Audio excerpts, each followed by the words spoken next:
Hey everybody, this is Kai from High School Movie Reviews, and today I'm talking about Isle of Dogs from Wes Anderson. And personally, Wes Anderson is one of my favorite directors. Moonrise Kingdom is definitely in my top five favorite movies of all time.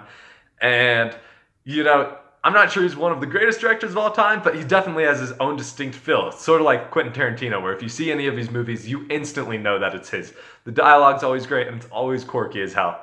So one of the things that I love about Isle of Dogs, and I haven't really heard anybody talk about this yet, but the thing that very much like it came off to me as was satire on political commentary, which is really funny. You just see a whole bunch of movies that either are very liberal or very conservative and try to show a whole bunch of points. And this movie is literally just commenting on like the Japanese political system and how cat people are horrible people. That's like what the entire movie's about. And it's hilarious because it's just mocking political figures just because like their agenda all revolves around being a cat person and being against dogs. And I love that.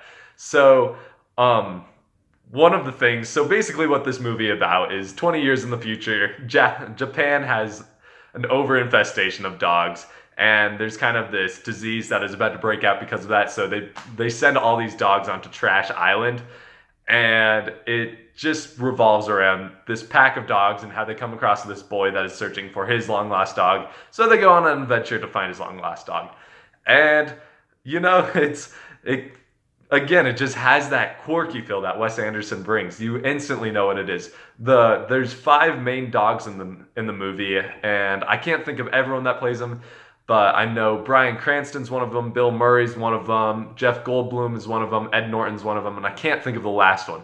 But what's great about it is each one of them has their own distinctive personality. It's hilarious, and that's probably one of the benefits of doing animation for Wes Anderson rather than an actual like live action movie, is because you can put in so much character with animation. It makes each character so much more distinguished.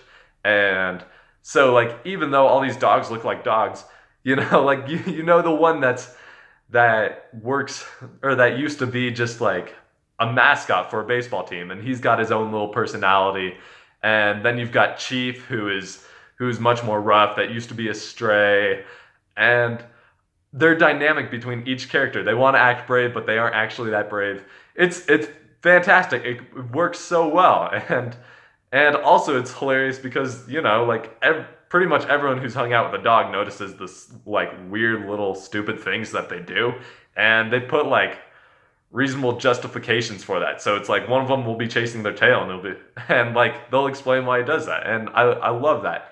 One thing that this movie may fall short on for some people, at least this kind of distracted me a bit, is only the dogs speak English in this movie. There is one character that is from America that speaks English, but they don't translate any of the Japanese characters' words. They have some narration, but for the most part, it's pretty much just Japanese. And one of the main characters is this little boy, and he speaks Japanese the entire time. And even like Wes Anderson does do a great job of making you feel emotional, like during moments with this kid, but it is just a little difficult when you don't know the exact words that he's saying to become fully attached to him.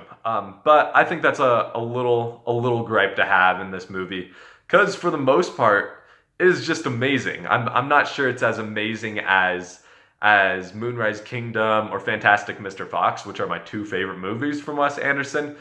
But the entire time, I was just laughing my butt off. I'm like, shoot, this is just so quirky. I don't know how he thinks of this type of stuff.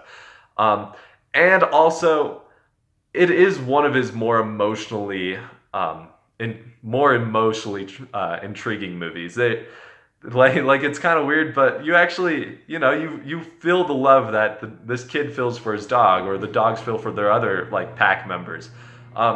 There are some really weird dog characters in here that I don't want to go into too much because they get into spoiler territory, but like they end up like going through their background story, and I just felt like so sad for them. It was truly horrific, and that's the type of thing that you want to accomplish in a movie, is where you actually feel genuine feelings for these characters, especially if it's animation, where it may not seem really like accurate or true in a real world sense.